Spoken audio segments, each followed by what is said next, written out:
The T-student copula is a two-parameter copula. In the left panel, we can see that the rho parameter is currently set at 0.1, which indicates relatively low correlation between the modeled variables.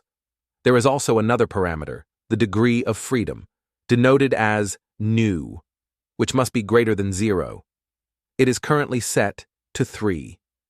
Later in this presentation, we will analyze how this parameter influences the strength of dependence in the lower tails of x1 and x2, meaning where u1 and u2 are close to 0, as well as in the upper tails, where u1 and u2 are near 1. The T-student copula models tail dependencies symmetrically. This means that the coefficient lambda L, describing lower tail dependence, and lambda u for upper tail dependence, have identical values for specific levels of rho and nu. This can be observed in the upper horizontal bar, where these values are equal in this case. This behavior follows the formulas displayed on the left-hand side in the side panel. Regarding Spearman's rho, it cannot be expressed in a closed form, which is why we see the note. It is not easy to exhibit rho s. The same applies to the Clayton and Gumbel copulas, as in those cases Spearman's rho is expressed as an integral rather than in a closed-form formula. Therefore, for the T-student copula, as well as for the Clayton and Gumbel copulas, rho s is computed using simulations. Now let's analyze the impact of nu as a parameter of the T-student copula on tail dependence. When nu takes high values, we can see that the PDFs in the lower tails, where u1 and u2 are close to 0, and in the upper tails, where u1 and u2 are close to 1, have relatively low values. In other words, as nu increases, LTD and UTD start resembling those of the Gaussian copula, where both values are 0. This can be seen in the upper bar. However, when nu is relatively low, we can observe in the upper bar that LTD and UTD are no longer equal to 0. They are clearly positive.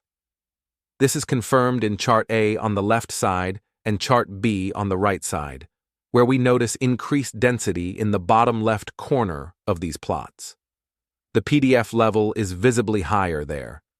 The same is observed in the upper right corner. However, this effect is solely due to the nu parameter. Additionally, in this case, we also see high densities in the top left and bottom right corners. This means that we have 4 density peaks in all 4 corners. Apart from that, the rho parameter has a very strong influence on the density distribution, meaning where the points concentrate in U1, U2 space, and consequently in X1, X2 space. If rho is set to a low level, here a negative value, indicating negative correlation between the variables, we can observe, particularly in Chart A, that density accumulates in areas where U1 is close to 0 and U2 is close to 1, and where U1 is close to 1 and U2 is close to 0. This is also clearly visible in the right-hand plot. The left plot shows sharp peaks in these areas. In Chart B, we see lighter spots in the upper left and lower right corners, which differ in color from most of the remaining space. This indicates density accumulation, meaning PDF peaks occur in these regions.